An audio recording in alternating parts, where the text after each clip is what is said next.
Eh, les gars, et de retour. Et de retour. Bon, petite séance jambes. Cette fois, je vais essayer de vraiment donner des conseils pour ceux qui commencent les séances jambes, pour des débutants, parce qu'on est des débutants encore. Et je me suis dit, autant faire une vidéo utile pour une fois, pas seulement une vidéo où je parle, où je vomis, ou alors je fais un malaise parce que j'ai mis du minoxidil. Voilà, on va essayer de faire une vidéo un peu plus efficiente et efficace. Bon, déjà, une chose simple, que moi du coup j'ai vécu de façon assez brute, c'est que la souplesse sera votre ami, honnêtement. Pour tous les exercices jambes, la souplesse sera votre ami. On peut se dire que c'est plutôt logique, mais pour quelqu'un comme moi qui est plus ou moins comme un mec de Roblox ou de Minecraft, c'est-à-dire juste un bloc qui ne sait rien faire, c'est abominable. Et du coup, le commencement était encore plus compliqué.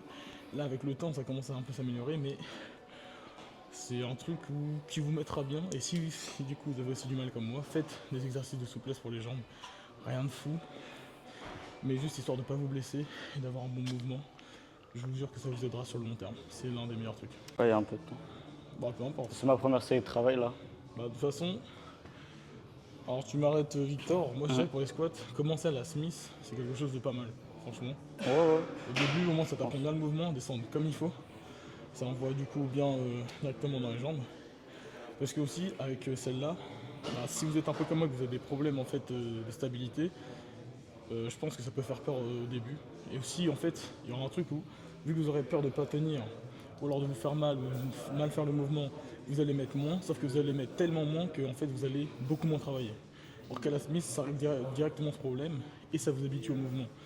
Donc, entre guillemets, c'est pas une nécessité. Après, si vous vous sentez directement à l'aise là-dessus, tant mieux. Mais commencer à la Smith, c'est pas mal, c'est assez rassurant, je trouve.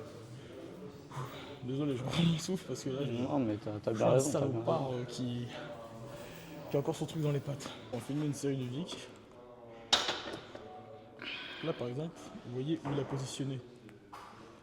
Ça, c'est un truc un peu particulier où il faut bien voir du coup. C'est bien cadré. Voilà. Moi, je vais pas mentir, je sais que quand je positionne la barre en gros comme ça sur ma peau, ça m'encule. Alors que pourtant j'ai des trapèzes, hein, ce qui est un peu particulier. Vu que lui ça lui fait pas mal, et au contraire il préfère comme ça qu'avec le pussy pad, du moins c'est comme ça que ça s'appelle. Alors franchement, que ce soit le pussy pad ou ça, les gars, n'hésitez pas à faire ce qui vous paraît le mieux. Peut-être commencer avec le pussy pad, si ça vous dérange, ou même commencer comme ça, bref. Mais chacun a sa façon de faire et en soi ça change pas grand chose tant que vous faites les squats à la fin. Donc tout va bien. Aussi, autre petit élément dont Vic pourra peut-être valider, les squats, il faut pas être étonné qu'à la fin d'une série, ça vous envoie la gueule parce que c'est fait pour. C'est fait pour. Ça fait être le cœur. Là, par exemple, on voit un chef, le micro compliqué. sature tellement il respire. Ouais, c'est compliqué. C'est un des exercices qui tape le plus, franchement, je trouve, tu vois. Et qui, du coup, qui peut dégoûter. Mais faut pas lâcher parce que les résultats finissent par venir. Donc, les gars, essayez de faire de votre mieux là-dessus et de ne rien lâcher.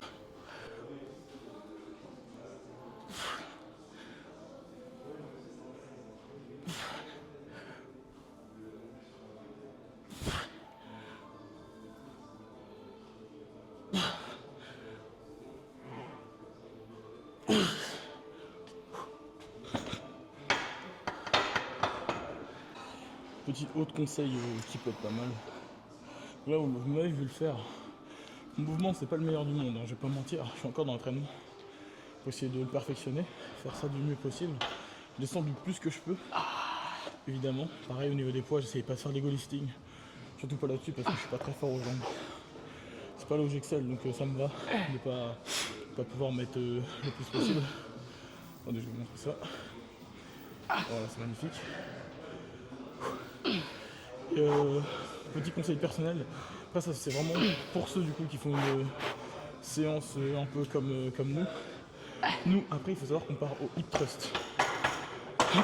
Vous allez voir, parce qu'on va vous le redire, là où tombe la barre de hip thrust, la façon de faire l'exercice, je vous conseille, si vous, avant de faire le hip thrust, si vous avez fait un exercice comme ça qui consomme énormément et que vous avez soif, prenez certes un peu d'eau, ne prenez pas des grosses gorgées, parce que sinon vous allez le regretter. Vraiment, ça va vous donner envie de vomir les gars. Enfin, après ça c'est nous, hein, encore une fois. C'est pas un conseil voilà, universel ou quoi, mais Voilà, essayer de prendre des petites gorgées, ou du moins tenter d'abord de faire du hip thrust sans avoir un ventre trop rempli, sinon je pense que ça peut vraiment mal finir cette affaire. Venant d'un type qui a vomi la dernière fois. Ça vole. Avant de donner des conseils sur le hip thrust, les gars, on a eu un débat avec Victor, enfin un débat, la gueule du débat. Hein. Sur. Bon, faut préciser le truc, le nombre de compétiteurs, du coup, de trucs type Mister Olympia, qui s'en sortent, du coup, après avoir été sous magie pendant un certain nombre d'années, du coup, pour la compétition, avec une équipe qui les suit et donc un suivi médical permanent. Voilà, pour être précis. Donc toi, tu as sorti quelle stat qui comptait entre 70 et 2014, c'est ça? Entre 84 et 2014. Il a activé ton micro ou pas? Je sais pas. Ah non, j'ai pas l'impression. Je sais pas, je vais Attends, on va refaire. Enfin, on va refaire. On va regarder mon visage. Voilà, c'est bon, il est activé. Regardez mon visage. Non, du coup, entre 84 et 2014, il y avait 12,4% de morts prématurées chez les compétiteurs et ce chiffre est en hausse avec les années, etc. Voilà, bah, en gros, Ok, globalement. sur un échantillon de 1000 personnes. Ouais, ça. Et donc, du coup, enfin, le débat entre 2000 guillemets, c'est que compétiteurs. moi je disais que vu que maintenant les produits ont vite évolué et que certains font ça un peu plus comme des sagouins avec un moins bon suivi et que surtout que c'est sur que 1000 personnes, je pense qu'il y a un nombre plus grand de personnes du coup qui décèdent à cause des produits et donc que ça reste quand même un fléau. Voilà. Bon, ils en ont besoin pour leur truc, vous pouvez me parler que sinon la compétition sera pas aussi intéressante, j'entends, mais qu'il faut garder à l'esprit qu'en prendre mène plus simplement vers la tombe qu'autre chose. Voilà. Voilà. Ça c'était mon avis, comme quoi du coup je pense que ça a augmenté avec les années, le nombre de gens qui vont avoir des problèmes et tout, sauf qu'il n'y a pas encore d'études assez récentes, les produits sont encore trop récents, je suis bien conscient. L'échantillon de 1000 personnes pour moi n'était pas assez grand, sauf que bah, vaut mieux ça que rien, on va dire, comme étude. Et je suppose que dans les 80 2014, bon bah encore une fois, voilà, ces gens étaient suivis médicalement pendant leur compétition comme il fallait, encadrés. Je suppose que maintenant c'est encore le cas au niveau de la suivi et tout, mais que parmi ceux qui utilisent ça en dehors du suivi, ils peuvent faire un peu les sagouins et niquer encore plus leur santé, donc augmenter leur taux de possibilité de mourir. Voilà, c'était ça mon avis. Voilà. Bon, autre chose à rajouter? Ah ouais, moi, du coup, je disais également que par exemple, un compétiteur va prendre ça sur une beaucoup plus longue période et forcément des doses qui peuvent être plus grandes sur la durée. Donc certes, il est suivi, mais il fera beaucoup plus de cycles dans sa vie qu'un amateur, tu vois. Donc certes, parce qu'il y a le suivi, etc., mais à la compétition, c'est aussi comme ça qu'il gagne sa vie. Alors qu'un amateur, bah, ça lui coûte de l'argent, ça lui coûte des tests, des trucs, des machins, des PCT. Alors que le compétiteur, lui, bah, il gagne, c'est son gagne-pain, quoi. Du coup, je trouvais ça surprenant, malgré qu'on puisse dire que les produits étaient moins puissants, qu'ils arrivent à avoir une vie normale en ayant pris ça pendant 10, 20, 30 ans et de mourir à 80 ans d'une mort naturelle ou d'être encore en forme à 70, 80 ans, quoi. C'est ça qui me surprenait. Donc écoutez les gars, bah, dites-nous dans les commentaires ce que vous pensez, votre avis, éventuellement si de toute façon vous êtes entre nous deux, ça se trouve même vous allez dire qu'en fait il n'y a pas vraiment de débat parce qu'on parle pas exactement du même truc, on n'en sait rien, on vous attend juste là dans les commentaires, c'est parti pour les conseils sur le hip thrust. Vous êtes un humain normal qui ne sait pas comment faire un hip thrust sur une machine Matrix comme ça, qui est dans votre salle Basic Fit ou peu importe du coup la marque. Vous arrivez, vous posez votre serviette ici, mais ici il n'y aura que votre dos qui touchera, vos fesses seront ici pour être précis, voilà. La machine peut faire un peu peur, c'est normal, moi m'a terrifié au début, d'ailleurs je ne vais pas aller dessus. Première chose, vous posez votre cul ici, comme si vous étiez assis en mode ouais je suis au bar, voilà, tranquillement. Deuxième chose, vous mettez vos pieds ici. Alors là ça variera en fonction de comment vous êtes, si vous êtes grand ou pas. Victor lui met une aide, moi non. Pour faire en sorte que quand vous relevez, ici ça fasse un angle droit. Voilà. Une fois que vous avez un peu bien vu la chose et que vous êtes bon, tout ce que vous avez à faire c'est... Viens ici, s'il te plaît Victor. Viens par là pour filmer là. Vous voyez cette chose, vous la prenez, et là vous voyez qu'en fait il y a déloqué et loqué ici. De toute façon vous entendrez un bruit, hop, et vous voyez que ça peut s'avancer. En fait c'est pour pouvoir bien régler en fonction de là où vous voulez le positionner sur vous. Tentez à l'avant, tentez à l'arrière, et vous verrez là où ça travaille le plus. Et ça du coup c'est la protection, enfin la protection à enclencher quoi. Et vous remarquerez que si vous soulevez, comme ça, elle se retire toute seule en fait. Et après vous envoyez. Votre dos... Et du coup là c'est vraiment le bas des omoplates. Le bas du dos, enfin des omoplates, tu vois, qui doit être là-dessus. Genre dans le coin.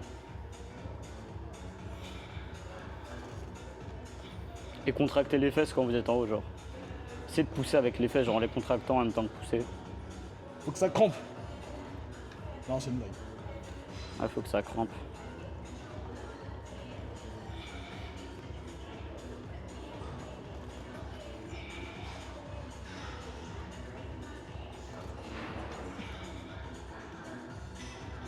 Et après, une fois que vous avez fini, vous remettez la protection, vous relevez et vous levez. Petite chose quand même avant de finir. Quand vous réglez votre chose comme ça, enfin la chose, espèce de boudin, Ça s'appelle le pad, le pad. Le pad, on va l'appeler le pad, l'iPad. l'iPad. Il y a moyen que en fait, ça vous appuie sur le ventre. Et c'est pour ça avant que je vous disais de ne pas boire trop d'eau avant de le faire, parce que pour ceux qui sont un peu sensibles, ça peut vous donner un peu de nausée ou envie de vomir, voilà, c'est juste ça. Mais sinon après, bah, vous pouvez envoyer et vous aurez un cul parfait pour cet été. Les gars, petit rajout qu'on rajoute quand même pour les short kings. Bah voilà, hein, juste un petit rajout comme ça, il a directement, comme on a dit, perpendiculaire. On voit l'angle droit et c'est nickel. Et on envoie. Bon voilà les gars, on passe à l'un de vos exos préférés, du moins pour les quadris. Donc le squad. Donc là, petit conseil encore une fois. Attendez, je vais essayer de bien encadrer. Vous voyez le Nutella chez vous. Quand le pot commence à se vider, vous voyez jusqu'au bout. Et bah, c'est exactement ce que fait Victor. Il descend jusqu'au bout. Il rate le pot de Nutella, ce calculé, tu vois. Et c'est la seule façon de vraiment travailler les squad. De descendre bien. Limite, faites toucher une ou deux fois. Et après, une fois que vous avez capté où c'est, vous pouvez descendre à la limite. Ça vous fait vraiment bien travailler. C'est magnifique.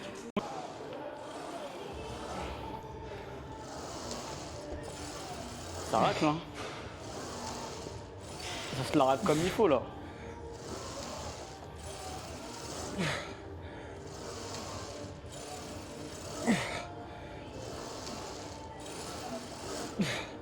Parfait.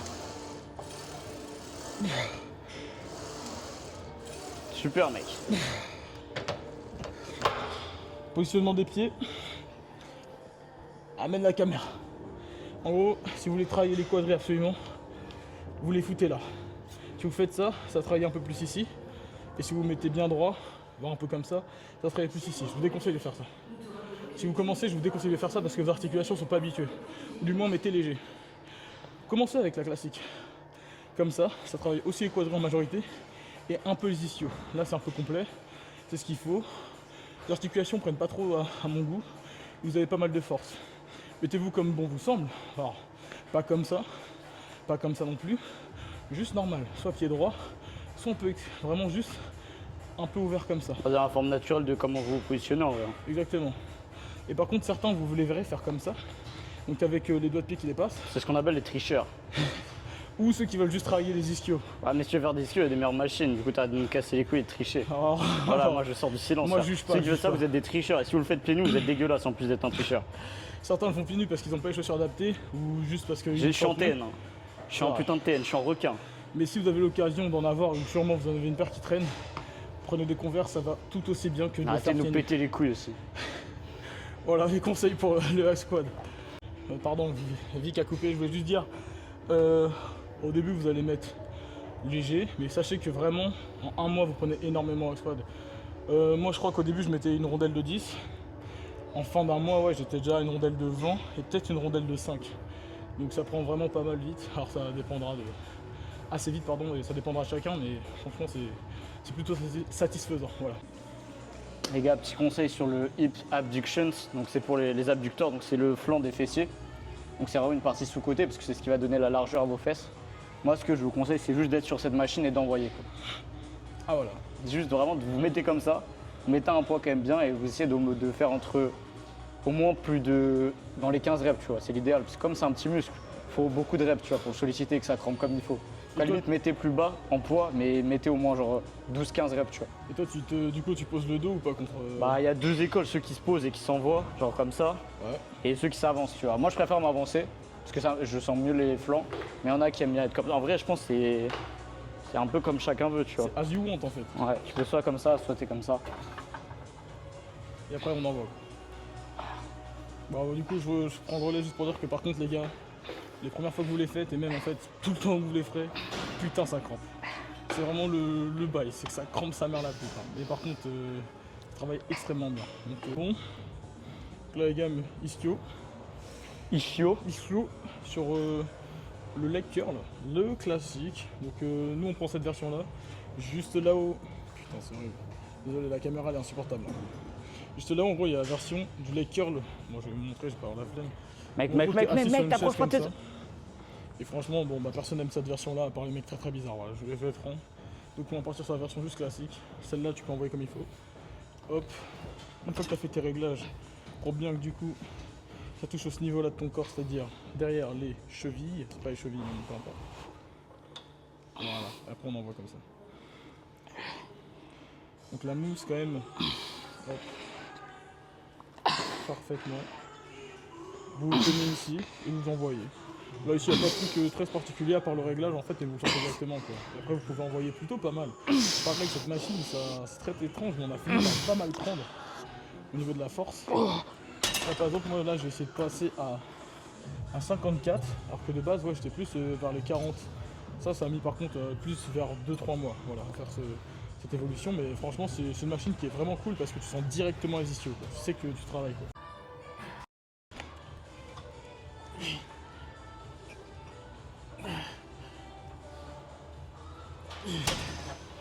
Ouh, 54. Oh putain, tu me filmes, on dirait que je suis Nassim. Ouh. Parce que les mecs, c'est que cet exercice. Non, en vrai, les gars, 54, ça tape putain de bien.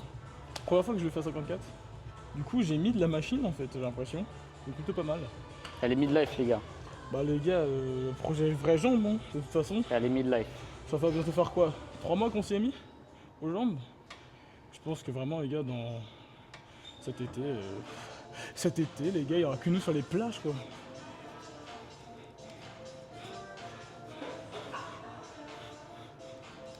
C'est magnifique, hein. Alors vraiment, ça va être magnifique. Les ischios là.